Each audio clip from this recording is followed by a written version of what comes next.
मेयनार्ड Luna को ढूंढते हुए उसके पास पहुंच गया है और क्लैन भी उसे बचाने के लिए वहाँ पर मौजूद नहीं है। तो क्या अब एलिसिया अकेले मेयनार्ड का सामना कर पाएगी या फिर मेयनार्ड लूना को उससे छीनने में कामयाब हो जाएगा? तो चलिए देखते हैं कि आगे क्या होता है। तो यहाँ ने की वजह से लूना रोना स्टार्ट कर देता है। क्या तुम बुलेट आर्मी के साथ हो और आखिरकार तुम सेकंड फ्लोर पर आई कैसे हो? तो ने कहती है, मैं बुलेट आर्मी की बहुत ताकतवर विजार्ड हूँ और मैं यहाँ पर सेकंड फ्लोर पर कुल्हाड़ी की मदद से उड़कर आई हूँ। मैं अपनी पावर्स की मदद से आयरन से बनी हुई किसी भी चीज को अट्रैक्ट और रिपेल कर सकती हूँ, जिसका मतलब अगर मैं इस एक्स को पकड़ लेती हूँ और इसे रिपेल करती हूँ तो मैं इसकी मदद से उड़ सकती हूँ। तब ने लूना को एक मेडिसिन खिलाने लगती है जिसकी मदद से वो ये चेक कर सकती है कि किसी के अंदर मैजिकल टैलेंट है या नहीं, और अगर किसी के अंदर मैजिकल टैलेंट होता है तो उसकी आईज का कलर चेंज हो जाता है, पर अगर ऐसा ना हो तो वो मर सकता है। तब ने लूना को उस दवाई को जबरदस्ती खिलाने लगती है और नेल इसके लिए मना करते हुए जोर जोर से चीखने लगती है, जिस वजह से एलिसिया रूम की तरफ भागने लगती है और मेयनार्ड अपने इंसेक्ट की मदद से एलिसिया पर हमला कर देता है। हाइडन के बच्चे के साथ एक फीमेल स्वॉर्ड्समैन। मुझे नहीं पता कि तुम कौन हो और ना ही मुझे इस चीज से फर्क पड़ता है, तो इसलिए अब तुम्हारे मरने का वक्त आ चुका है। तो यह लूना उस दवाई को खा नहीं रहा होता और नेल अपने आप को छुड़ाने की बहुत कोशिश कर रही होती है। तुम्हारी ये कोशिश बेकार है क्योंकि मेरी पावर एक गुस्से में आए बुल को भी रोक सकती है और यहाँ पर तो तुम्हें 2 आयरन बैट्स ने रोका है जो कि 2 बुल से भी ज्यादा स्ट्रॉन्ग है, तो इसलिए तुम्हारी छोटी बाजुएं इन्हें नहीं रोक सकती। तब नेल को गुस्सा आ जाता है और वो अपनी पूरी ताकत लगाकर उन आयरन बैट्स को दूर फेंक देती है। तो यहाँ एलिसिया भी उस इंसेक्ट के हमले से बच चुकी होती है और उसे लात मारकर नीचे फेंक देती है। और तभी मेयनार्ड को याद आता है कि आखिरकार एलिसिया की असलियत क्या है। तब यहाँ ने बेहोश हो चुकी होती है और एलिसिया ये देखकर हैरान होती है कि नेल ने उन आयरन बैट्स को बाहर फेंक दिया है। हमें जल्द से जल्द यहाँ से निकलना होगा नेल, क्योंकि ये लोग लूना के पीछे हैं, तो इसलिए हमें लूना को तब तक बचा कर रखना होगा जब तक क्लाइंट वापस नहीं आ जाता। तब वहाँ पर बग्स आ जाते हैं और एलिसिया नेल को उस पर विश्वास करने का कहकर उस होटल से बाहर छलांग मारने के लिए कहती है। तब वो दोनों बाहर छलांग मार देती हैं और एलिसिया अपनी टेक्निक से उन सारे बग्स को काट देती है, जिस वजह से उन्हें वहाँ से भागने का मौका मिल जाता है। तब ने उन्हें पकड़ने के लिए एक्स से उन पर हमला कर देती है, पर बग्स के बीच में आने की वजह से वो दोनों बचकर वहाँ से निकल जाते हैं। इन बग्स के रहते मैं आगे नहीं बढ़ सकती,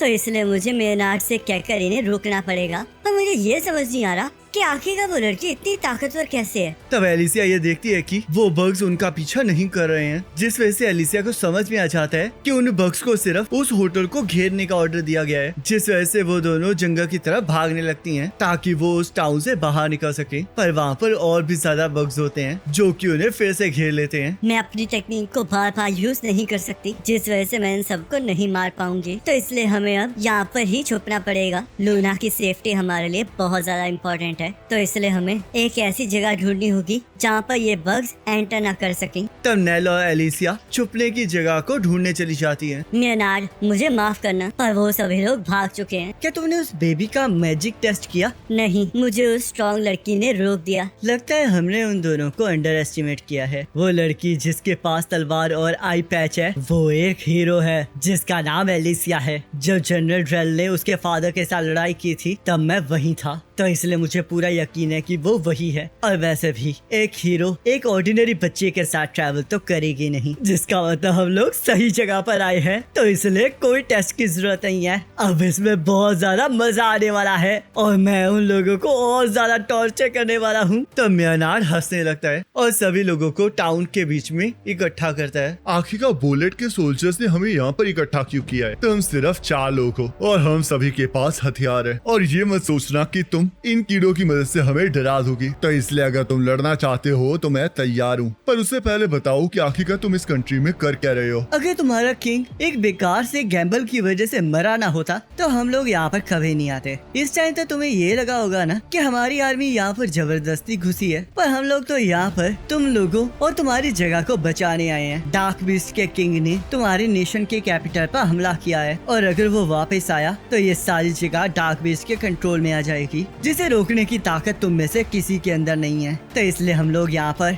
उस डार्क बीस्ट से तुम्हें बचाने आए हैं। क्या तुम मजाक कर रहे हो? तुम ही यहाँ पर इन बग्स को लेकर आए हो और ऊपर से तुमने हमारे एक साथी को भी मार दिया है। आखिरकार तुम इसे कैसे एक्सप्लेन करने वाले हो? माफ करना, वो तो बस एक एक्सीडेंट था। हम लोग यहाँ पर एक डेंजरस क्रिमिनल को फॉलो करते हुए आए हैं और वो हाइडन और पूरे मैनकाइंड की दुश्मन है, क्योंकि वो उन 13 हीरोज में से एक है जिनकी वजह से ये सब कुछ हो रहा है। तो चलो फिर अब साथ मिलकर उस हीरो एलिसिया को पकड़ा जाए। तो यहाँ बुलेट की आर्मी एक रिवर को क्रॉस कर रही होती है और ड्रेल को एहसास हो जाता है कि वहाँ पर एस्लिन की आर्मी उनका इंतजार कर रही है, जिस वजह से वो उन्हें बाहर आने के लिए कहता है। तब एस्लिन का कमांडर रोड बुलेट की आर्मी पर हमला कर देता है और अपने भाले की ताकत से पूरी रिवर को जमा देता है ताकि इन सब के पैर जम जाएं। और तब एस्लिन की आर्मी उन सब पर हमला कर देती है। तब रूट्स के प्लान की वजह से एस्लिन के 6000 के लोगों की आर्मी बुलेट के 50,000 आर्मी सोल्जर्स पर भारी पड़ने लगती है। हीरो रोयस के डिसेंडेंट, तुम सच में बहुत ज्यादा इम्प्रेसिव हो। तुम्हारे पास जो सा भाला है वो फ्रोस्ट फ्लावर है ना, जिससे एक बार हीरो रोयस ने डार्क बीस्ट की पूरी आर्मी को हराया था और अब तुमने इसकी पावर को मास्टर कर लिया है। पर तुम इसके मैजिक की मदद से भी इस पूरी रिवर को जमा नहीं सकते,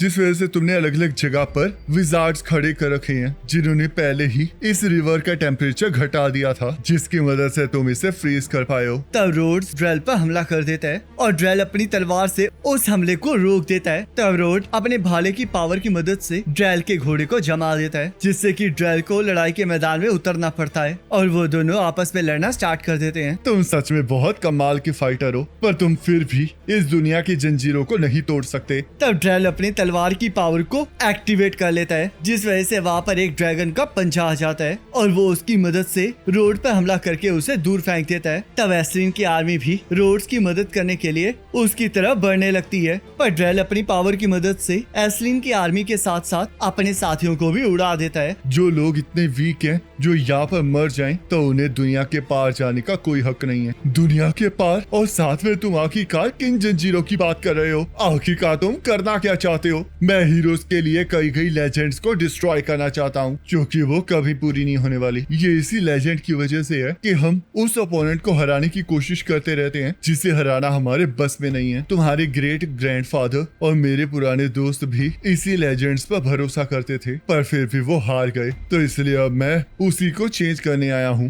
तब ड्रेल रॉड्स को जिंदा छोड़ देता है ताकि वो दुनिया को बदलते हुए देख सके और अपनी आर्मी को लेकर वहाँ से जाने लगता है। पर तभी वहाँ पर क्लेविटीज की एंट्री हो जाती है, जिसकी दहाड़ से ही सभी लोग डर जाते हैं। तब क्लेविटीज कहता है, तो क्या तुम हो ड्रेल? तब ड्रेल कहता है, सही कहा, पर आखिरकार साउथ के लॉर्ड को मुझसे क्या काम है? मेरा तुमसे बस एक ही क्वेश्चन है कि जिस मैजिक को तुम अभी यूज कर रहे हो वो कहाँ से आया है? मैंने सुना है कि कोई ह्यूमन और डार्क बीस्ट के बच्चों को चुरा रहा है और इसका लेना देना मैजिक से है, जो कि तुम यूज करते हो। तब ड्रेल कहता है, क्या तुम मुझसे बस यही पूछने यहाँ आए हो? मुझे तो लगा था कि डार्क बीस्ट के लॉर्ड को और भी काम होंगे। तब क्लेविटीज कहता है, एक लॉर्ड को अपनी टेरिटरी में हुई घुसपैठ पर जरूर रिस्पॉन्ड करना चाहिए, और अगर कोई भी मेरी टेरिटरी को नुकसान पहुंचाएगा तो उसे भी इस नेशन के किंग की तरह मेरे हाथों मरना पड़ेगा, और यही इस दुनिया का लॉ है। कौन सा लॉ? आखिरकार इस लॉ को बनाया किसने है? तब क्लेविटीज अपनी ताकत से सबको उड़ा देता है और जैसे ड्रेल अपनी पावर का इस्तेमाल करने लगता है, वैसे ही क्लेविटीज अपनी पूंछ को उसके आर पार कर देता है, जिस वजह से ड्रेल हंसने लगता है। मुझे लगा था कि तुम वापस जरूर आओगे, और इसी वजह से मैंने ये स्पेल बनाई है